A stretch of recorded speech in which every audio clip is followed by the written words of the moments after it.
Hi beauties, Leandra here of Health Against Botanicals, bringing you another breakdown of our detangling tips posted previously. We've already been through working in sections and lubrication. Next, we're going to talk about the tool or tools you use to detangle.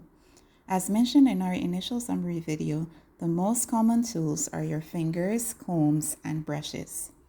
Finger detangling is when you use your fingers to detangle your hair, and there are varying degrees to this.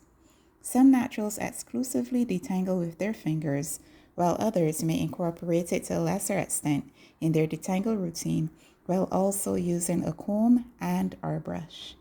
Finger detangling can minimize damage as you may be more gentle going through your hair with your fingers than you may be a comb or a brush. The downside to doing this exclusively, though, is the time it takes and the possibility of not being able to remove all or as much of the shed hairs and tangles as you would another tool.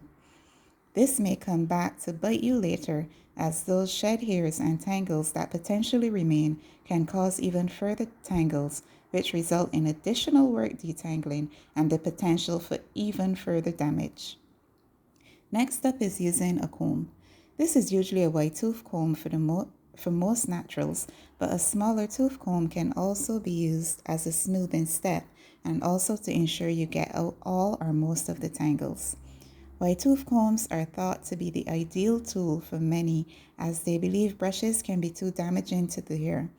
I thought this initially as well, but with the right lubrication, tool, and technique, I now think otherwise in terms of the benefits versus rewards, and I incorporate both depending on the head of hair or extent of detangling needed.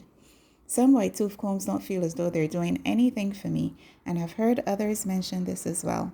Not all are created equal though, so it's possible you haven't found the right fit as yet. The last tool to discuss is a detangling brush. No, I said a detangling brush and not any other, as there are many brushes out there. I used to think others were crazy for trying to put a detangling brush through thick afro textured hair. Who, me? Nah, though. I thought the forces would have been too much and you would end up with lots of damage and breakage. Well, this is definitely true. If you don't use the brush properly, there are benefits to using a brush for detangling with adequate lubrication and technique. I'd say the biggest benefit is that it can save time. Who doesn't want to save time detangling? It can offer more effective detangling and also offers a smoother finish.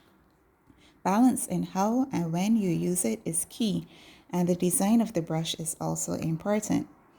I incorporate them all. I always start out using my fingers and then usually incorporate a comb and/or brush depending on the level of detangling required. If it's a light detangle prior to shampooing, I usually only use my fingers and would then use a comb and/or brush for the complete detangle during the conditioner phase. There may be instances when I prefer to do a deeper detangle prior to shampooing, so in those instances, I use my fingers and a comb or brush.